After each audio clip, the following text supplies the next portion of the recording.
Good morning, Facebook friends, Facebook sisters. It's Natalie Hoffman with FlyingFreeNow.com.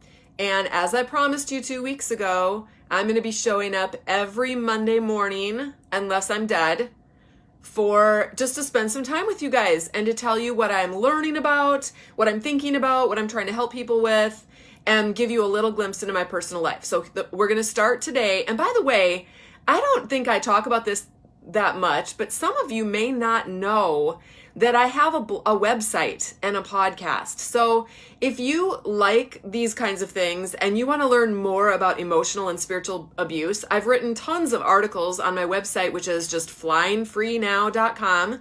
And on that same website, you can also access my podcast. It's called the, guess what? Flying Free Podcast. I know, brilliant. And in that podcast, there's 4 things I do. I try to rotate 4 different kinds of episodes. One is an episode where I interview an expert in the field of abuse, emotional and spiritual abuse, or an author or a counselor or something like that. Another episode is where I get together with a couple friends of mine and we answer some questions that survivors have. A third type of episode we do is where I'm just riffing on things that I'm learning in my own, kind of like this actually. And then a fourth kind of episode is where we feature a survivor, and I interview her and we find out about her life and how she has gone from crawling to flying. So that's the podcast, Flying Free Podcast. All right, let's get started. I bought something new this week. I have osteoporosis, for those of you guys who don't know. I'm 53. It's early onset and it's severe. It's like I have lost over, 30% of my bone mass. So I already have had 1 fracture. My daughter hugged me a couple of years ago. Was it last summer? It was the summer before last. And cracked my rib just from hugging me. And she's a really gentle daughter, so I have to be super careful. So I'm doing these exercises, and I just bought this. One of my Facebook friends recommended, she actually asked some friends of hers, what I could do, and they recommended this thing, and I'm going to turn my phone around here and show you what it is. It's so weird. Okay, this thing, you turn it on like this, and it vibrates, and you can do it at different levels. Like I'm going to start with level 1 because that's all I can handle. So look at this thing. I'm going to show you from the side. It does that. And then you stand on it and you bend your legs, or you can so look at my legs here. See how they're vibrating? Is that not crazy? So what this thing does is you can do that's what I do. I do squats on it to build my leg muscle, but it actually stimulates or activates all of the little muscles hold on, let me turn this thing off here, in your legs. And you can get down and put your arms on it too. Hold on, I'm gonna turn this around here so you can, all right. You can put your arms on it too, and you press down. So when you press down or you put pressure or you flex your muscles and you're using that thing, it activates all of the different muscles. And it's supposed to, I don't know, the theory is that it builds up your bone too, because it's when you want to build up your bone mass, you have to actually, like, one of the things you're supposed to do is stomp on your feet on the ground. And that helps to build your bone mass. Weightlifting. But you have to be really careful because some exercises, if you do too much, you can actually break your bones when you're doing them. So anyway, plus I'm changing the way I eat. I've lost almost 20 pounds since the beginning of this year because I really have to take care of my health, because 20 years from now, I don't want to be bedridden and I don't want to be having a whole bunch of spinal fractures. So that's my life. What am I learning? I just listened to a podcast. I don't know if you've heard of the Bible Project podcast, but I highly recommend it. I was listening to an episode this morning about the apocalypse. And you know how Christians will talk about, like, they're like, oh my gosh, the end of the world, it's the apocalypse. The word apocalypse doesn't even mean that. It doesn't mean the end of the world. It actually means to reveal something. So in the Bible, whenever you see the word apocalypse being used, it's translated into English words that we understand that are not apocalypse. Like, for example, and I don't remember the exact verses, but there's a place where Jesus says, and then he apocalypses the truth about himself to children.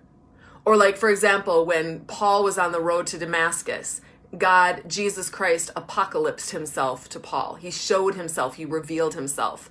So basically what an apocalypse is it's a revealing of something mysterious that has not been known before. All right. And so what we are going through today, you guys, it is an apocalypse, but not a zombie apocalypse. This is just mind blowing to me because when I look around and I see what Corona has done and I see what the whole movement of becoming more aware of racism in our country, that is an apocalypse. There is a curtain that's being unveiled and revealing what's really going on in the hearts of human beings. And this is going to change our world. Is it an overnight change? No. But we are in the middle of an apocalypse, and and it's a grand and beautiful apocalypse. Jesus Christ this is my personal belief. He is on his throne. He is in control, and he wants to love people. He wants to reveal himself to us. There is so much. I saw a comment on my Facebook page that said, every time I turn around, I'm seeing somebody else's, some other person that I believed in or thought was good is just betraying other people and being cruel and nasty and horrible. Or every time I turn around, someone in history, I learn about someone in history that I respected, and then it turns out that they were a rapist. Yeah, we live in a shitty world, you guys. And yet God he is bringing down and apocalypsing his truth about who is our creator, who created this world. Okay, I could go on and on about that, but because that's not even what I want to talk about today. That's just what I'm learning. I want to tell you what I'm doing. This whole last week, all I've been working on is a resource for parents who want to know what they can read to their kids or how they can have good conversations with their kids to help their kids become more resilient. And I'm going to kind of devote the month of July to helping parents. But anyways, I put together this resource. I actually posted it on this Facebook page. So if you scroll just one level down, you can see that post. But I made all these little mini videos. They're like 2 to 3 minutes long, and I actually show you the book physically. So I'm not recommending books that I have not read to my kids already and that I've not experienced. I collect books. I love books, and I read lots of books to my kids. But I don't recommend all of them. I've read a lot of books in preparing for this resource page, and half of the books that I read, I put away on the shelf and said, it's okay, but I'm not going to recommend it. So the books that I did recommend, they're beautiful books. They're amazing books. I've had great conversations with my own kids, and I hope that if you are a parent or a grandparent, that you can have good conversations with your kids. I specifically picked books to help kids who are dealing with bullying in school maybe, or maybe they have a parent or a grandparent or someone else in their life who is emotionally or spiritually abusing or manipulating them, so that we can raise their awareness of what that is, so that they don't internalize that and grow up with all this pathology in their own lives. Now, are we going to able to protect our kids from growing up and being, and having difficulties in their lives? Absolutely not. And part of life is just that life is difficult, okay? That's how we grow, and that's how we learn, and that's how we develop into stronger people.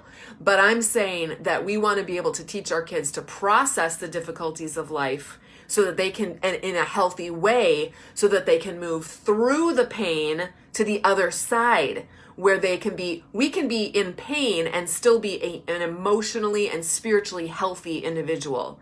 That's what we want to do. Jesus Christ was an emotionally and spiritually healthy God-man, all right? But he definitely experienced emotional pain, all right? That's why he came to earth, to show that he could relate to the pain that we go through in our lives. All right. So now I want to get to the topic of today's post. This is what I am talking about and learning about and interacting about with the women that I work more closely with in the Flying Free Sisterhood. And I work more closely with them through coaching and through our private forum. I'm very active in our forum. I respond to almost everyone that ever comments in there, and I try to help them. So I'm going to talk about responsibility today. What is our responsibility and what is not our responsibility? Because a common question that I get from people is they feel like, especially if they're thinking about, okay, I've been living with this person for many, many years, and I've basically been taking all the responsibility for the relationship on myself and all of the emotional, the emotional part of the relationship. And I have to take responsibility for all of his behaviors and all of my own and all of my reactions and the whole 9 yards. It's like it's all on my shoulders. And yet when they start to think about actually extracting themselves from that relationship, whether it's through a temporary separation, maybe an in-home separation, maybe just setting some boundaries, or actually filing for divorce, a lot of women, not all, but a lot of women don't want to do that because they're worried or they're afraid that they're going to hurt their partner. They're afraid that it's going to harm him in some way. That's where I came from. Now, I was very angry because I felt like I should not be in this position. Why do I have to worry about you all the time? Why can't I worry about me and take care of me for once? And why do I have to look like a bad Christian if I take care of a person named Natalie and I stop taking care of this other person? And so I think this is where the principle of responsibility comes in. God did not give us responsibility for other adult human beings. All right? And we're actually crossing over into their boundaries when we try to take responsibility for them and try to protect them from experiencing the hard knocks of life. And one of the hard knocks of life comes when we have bad behavior, right? If we have bad behavior, there should be consequences to that. If a bully throws sand in a little girl's face in the sandbox, that bully should be not allowed to play in the sandbox. Who should be removed from the sandbox? The little girl? No, the bully needs to be removed. He needs to be removed and then taught that that's fine. You have freedom to choose to throw sand in anybody's eyes that you want to. But if you do, you will no longer be allowed in that sandbox. Go play in your own sandbox at your house. Go sit against the wall of the playground, but you won't be allowed in the sandbox until you decide that you would like to play and exercise self-control and respect in the sandbox, okay? Do we ever say, oh, it's hurting the little boy's feelings. We're telling him he can't throw sand. Poor guy. He's going to really miss out on all the awesomeness of life if he can't throw sand in little girls' eyes. That's not fair to him. What about him? That's what the religious community will say. Oh, well, he should be able to do that. He's a boy. He's got a penis, right? That's boys will be boys. Boys throw sand in little girls' eyes. That's how it works. That's how he grows up to become a man. No. So if he missed out on the correct teaching as a child, unfortunately, some of us as adult women are going to have to provide that teaching for him. And we're not providing it when we're taking responsibility from him and shielding him from those consequences. All right? Okay, so how can we best help people? Not by protecting them, but by letting them experience all of life. This includes our kids, you guys. We let them experience the good and the bad of life. I don't know if we've heard stories of children who grow up and they're very sheltered and they never experience anything. They're not very strong. They're kind of like that osteoporosis. Just taking it back to the beginning of our conversation here. Osteoporosis. We're not feeding ourselves the right things, and we're not actually using an exercise, or like muscle atrophy. We're not using our muscles. We're not putting pressure on our bones. So of course that our muscles are going to atrophy and our bones are going to become more porous and less strong. That's the same thing with experiences. We as human beings will atrophy. We won't evolve into better people. We won't become wiser. We won't become more resilient. We won't have emotional intelligence or emotional strength at all unless we go through hard things in a healthy way. Now, whether or not your spouse or the dysfunctional person in your life chooses to go through their pain in a healthy way is also not your responsibility. You might be wanting to say, well, I'm going to file for divorce and then I'll Google all the ways that my ex or my soon-to-be ex can get help for himself. You should get counseling. You should get therapy. You should blah, blah, blah, blah. No. That's crossing over into their boundaries again. They are an adult. They're not a child. They can use Google too. They can. They can Google all the things just like you did, right? And you don't have to make that suggestion to them. They're smart. They can figure this out. All right. I just wanted to make the point that we have, I'm sorry, but in our culture today and with the advent of the internet and everything, we have access to online therapy. We have access to bazillions of articles and psychology, and YouTube videos and the whole 9 yards, online seminars, classes, blah, blah, blah. If you're getting help, so can he. And he's not your little boy. All right. Then the other thing that I wanted to say, the last thing I wanted to say is, so that's him. He takes responsibility for himself. But what about you? You are actually the one that God gave you responsibility for.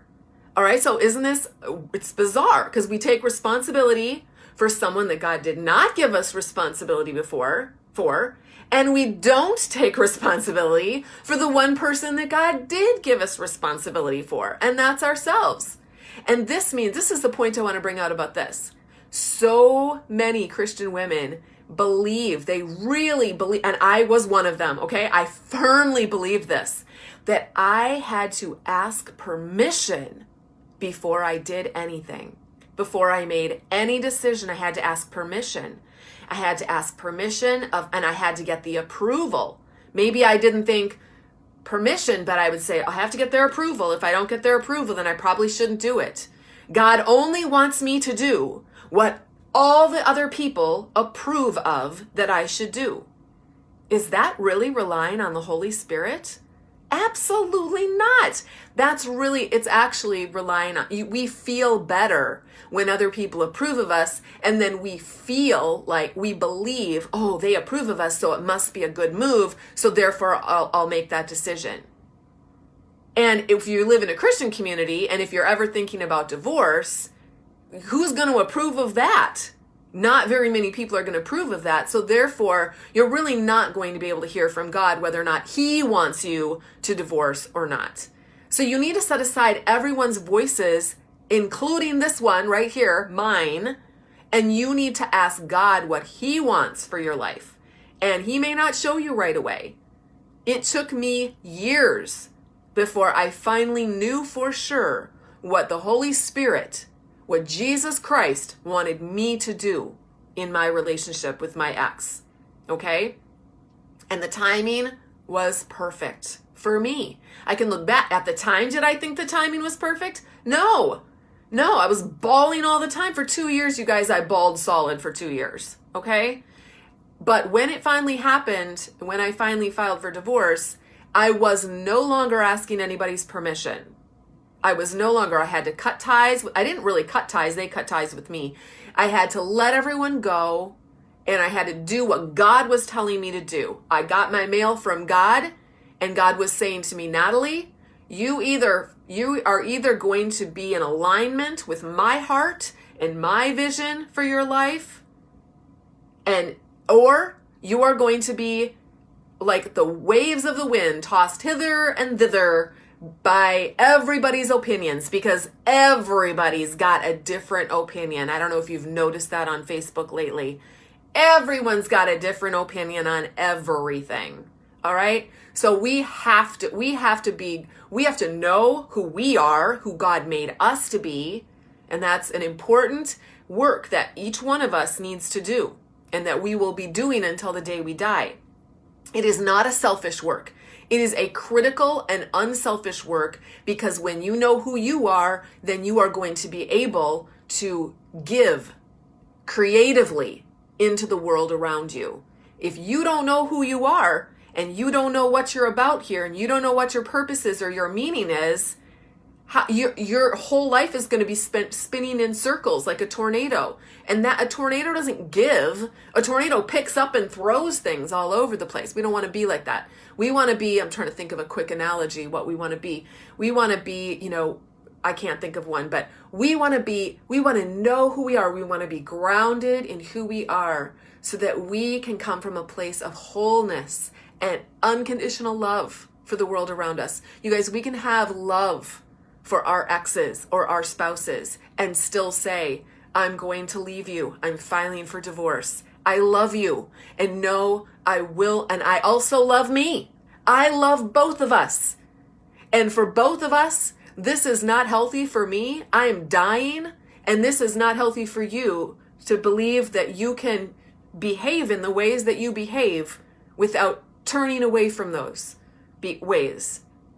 And who knows, maybe they'll have an apocalypse, just bringing it back to the beginning. Maybe they will have a revelation of what their reality is and what they need to do, okay?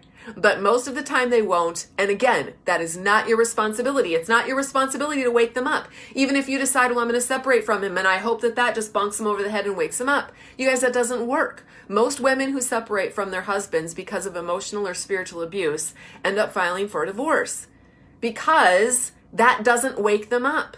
A person will not get woken up from an external circumstance. It will be an inner awakening that comes from the Holy Spirit inside of their lives. All right? And when that happens, you'll know that it's happened. And it will not be a flash in the pan. It will be a long-lasting thing. So I just wanted to say one last thing that I just wanted to remind you then. I'm going to leave you with this. The Holy Spirit lives in you, okay? Just as much as he lives in your pastor or your small group leader or your church members or whoever else, all right? And he has given you wisdom for your life, not for your husband's life, not for your pastor's life, not for your friend's life, only for your life. He's given you experience. He's given you common sense. He's given you education. And now you get to decide what you, not what everyone else, you are going to do with all of those beautiful, treasured gifts that he has given to you. That is my word for you today. Go out and fly free.